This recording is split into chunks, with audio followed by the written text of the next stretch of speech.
ایک ایسا ایشو بنا ہوا ہے کہ ہر پاکستانی کا جو ہے وہ اس بارے میں بہت ہی جذباتی لگاؤ ہے. ہر کوئی جو ہے وہ غمزدہ بھی ہے اور افسوس بھی ہے کہ کس طرح سے انہیں ایک بہت لمبا عرصہ 86 سال کے لیے جو ہے وہ قید کر دیا گیا ہے. اور پچھلے دنوں جو ان کی بہن ڈاکٹر فوزیہ صدیقی صاحبہ نے ان سے ملاقات کی ہے اور اس ملاقات کا جو احوال جو ہے وہ سامنے آیا ہے، تو میں سمجھتا ہوں کہ وہ یورپ اور وہ لوگ جو انسانی حقوق کی جو ہے وہ بڑی بلند باغ باتیں کرتے ہیں اور بڑے دعوے کرتے ہیں، انہیں شرم آنی چاہیے ان حقائق کو جو ہے وہ جاننے کے بعد کہ یہ انسانی حقوق ہیں کہ وہ وہاں پہ اپنے ملک میں ایک بے گناہ جو ہے وہ خاتون کو جو ہے وہ اس طرح سے نہ صرف انہوں نے غلط سزا دی ہوئی ہے بلکہ اس کو رکھا کن حالات میں ہے. تو اس کے اوپر بھی یہ اتفاق رائے ہوا ہے کہ جو سنجیدہ کوششیں پہلے سے حکومت جو ہے وہ کر رہی ہے ان میں اور جو ہے وہ بہتری لائی جائے اور حکومت جو ہے وہ اس کے اوپر جو ہے وہ اپیل یا خط جو ہے وہ بھی لکھے اور اس معاملے کو اس طرح سے جو ہے وہ پوری دنیا کے سامنے اور خاص طور پہ امریکن حکومت کے سامنے جو ہے یہ اٹھایا جائے. اور ان لوگوں کو بھی جو کانگریس مین جو ہے وہ پاکستان کے خلاف تو دستخط کر کے بھیجتے ہیں کہ جی یہ ہو گیا وہاں پہ وہ ہو گیا، تو ان کو بھی توجہ دلائی جائے کہ یہ کس طرح سے جو ہے وہاں پہ یہ ظلم اور جو ہے وہ زیادتی ہو رہا ہے. اسی طرح سے ہمارے ٹی ایل پی کے دوستوں کا پیٹرولیم کی قیمتوں میں جو ہے وہ کمی لانے کا جو ہے وہ مطالبہ تھا. یہ بھی ایک عوامی مطالبے کی ہی جو ہے وہ شکل رکھتا ہے اور ہر کوئی یہ چاہتا ہے کہ عام آدمی کو، غریب آدمی کو جو ہے وہ ریلیف ملنا چاہیے. تو ان دوستوں کی ان مذاکرات میں میرے ساتھ ہمارے فیڈرل منسٹر یاز صادق صاحب اور کل پھر جناب اسحاق ڈار صاحب نے بھی جو ہے وہ ہماری مدد کی اور انہوں نے ہمارے ان دوستوں کو جو ہے وہ تمام طریقہ کار جس طرح سے پیٹرول کی قیمتوں میں مقرر ہوتی ہیں وہ سارا ان کے سامنے رکھا اور انہوں نے یہ یقین دہانی کروائی کہ انشاءاللہ تعالی انہوں نے پہلے بھی بھرپور کوشش کر کے جو ہے وہ پیٹرولیم کی قیمتوں میں ایک واضح کمی جو ہے وہ لے کے آئے ہیں. تو انہوں نے مزید جو آنے والے جو ادوار یعنی جو ہر 15 دن کے بعد جو ہے وہ ہوتی ہے تو انہوں نے یقین دلایا کہ انشاءاللہ تعالی اس میں وہ کوشش کریں گے اور انشاءاللہ تعالی اللہ مدد کرے گا تو واضح کمی جو ہے وہ لے کے آئیں گے. اور میں ان احباب کا شکریہ ادا کرتا ہوں کہ انہوں نے اسحاق ڈار صاحب کی یقین دہانی کے اوپر جو ہے وہ اتفاق کیا اور اس کے اوپر جو ہے وہ انہوں نے جو ہے وہ یقین کیا. تو میں اس مرحلے پہ جو یہ ٹی ایل پی کے زعماء میرے ساتھ اس وقت موجود ہیں جنہوں نے یہ ساری کارروائی کو 3-4 دن جو ہے وہ بہت ہی تدبر سے اور ایک امن اور جو ہے وہ ایک قومی معاملے کو جو ہے وہ اس انداز سے کہ یہ پرامن طریقے سے جو ہے وہ معاملات ریزالو ہوں تو انہوں نے جو اس میں بڑا تعاون کیا. کیونکہ آپ کے علم میں ہے کہ جو پہلی حکومت تھی فارمر گورنمنٹ جو تھی تو اس کے وقت میں جو ہے وہ انہی مرحلوں کے اوپر جب آپس میں بیٹھ کے بات ہو رہی تھی تو معاملات کو جب بہتر انداز سے جو ہے وہ ہینڈل نہ کیا گیا تو اس کے بعد پھر بڑا نقصان ہوا. دونوں طرف سے جو ہے وہ جانی نقصان بھی ہوا اور مالی نقصان بھی ہوا اور ملک میں بدامنی کا ایک جو ہے وہ دور بھی جو ہے وہ آیا. تو میں سمجھتا ہوں کہ یہ ان دوستوں کا تدبر ہے، ان کی معاملہ فہمی ہے کہ انہوں نے ہماری اس بات کو سمجھا اور اس معاملے کو جو ہے وہ پرامن طریقے سے ریزالو کرنے کی اور اپنے اس احتجاج کو جو ہے وہ اس معاہدے کی شکل میں جو ہے وہ ختم کرنے کی جو ہے وہ حامی بھری. اور ہم نے بھی اور میرے ساتھ جو ہمارے دوسرے صاحبان تھے تو ہم نے بھی خلوص نیت سے جو ہے وہ کوشش کی کہ ہم ان کے جذبات کو سمجھیں، ان کے خلوص کو سمجھیں، کیونکہ بنیادی طور پہ ان کا جو زور ہے وہ کسی دنیاوی مسئلے پہ نہیں ہے، باقی چیزیں ضمناً ہیں. بنیادی طور پہ ان کا جو ہے وہ ناموس رسالت صلی اللہ علیہ وسلم کے یہ پہرے دار ہیں، یہ چوکیدار ہیں اور اس کے اوپر جو ہے وہ انہوں نے جو ہے وہ ہر طرح سے جو ہے وہ انہوں نے زور بھی دیا، اور ہم نے بھی ان کے اس خلوص کو اور ان کے اس ایمانی جذبے کو بھرپور طریقے سے سمجھا بھی ہے، اور ہماری یہ بھرپور ہمارا ارادہ ہے کہ یہ ایک نیک کام ہے، اور رسول پاک صلی اللہ علیہ وسلم جو ہے وہ ان کی ناموس اور ان کا ناموس رسالت کا جو تحفظ ہے یہ ہمارے ایمان کا حصہ ہے، اور اللہ تعالیٰ سے دعا ہے کہ اللہ تعالیٰ ہمیں یہ توفیق دے،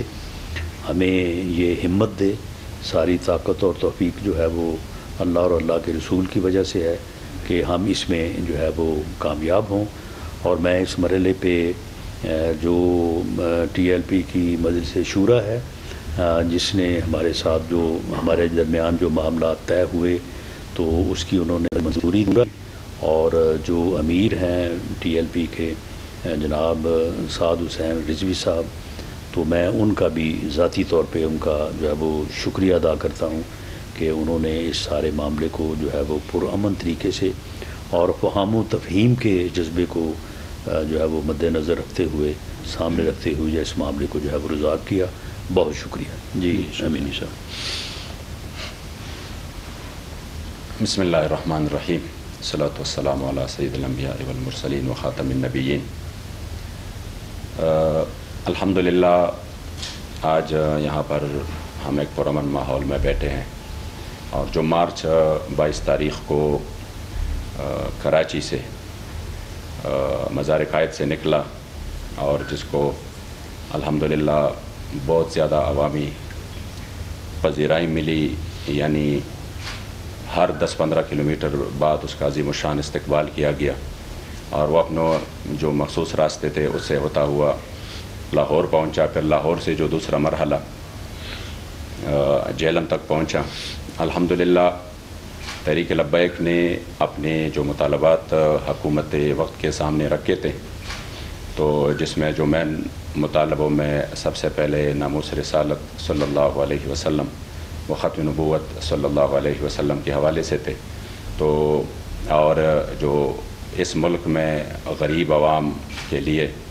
جو پراثر آواز تھی، تو ہماری الحمدللہ پورے تحریک کی، اور بالخصوص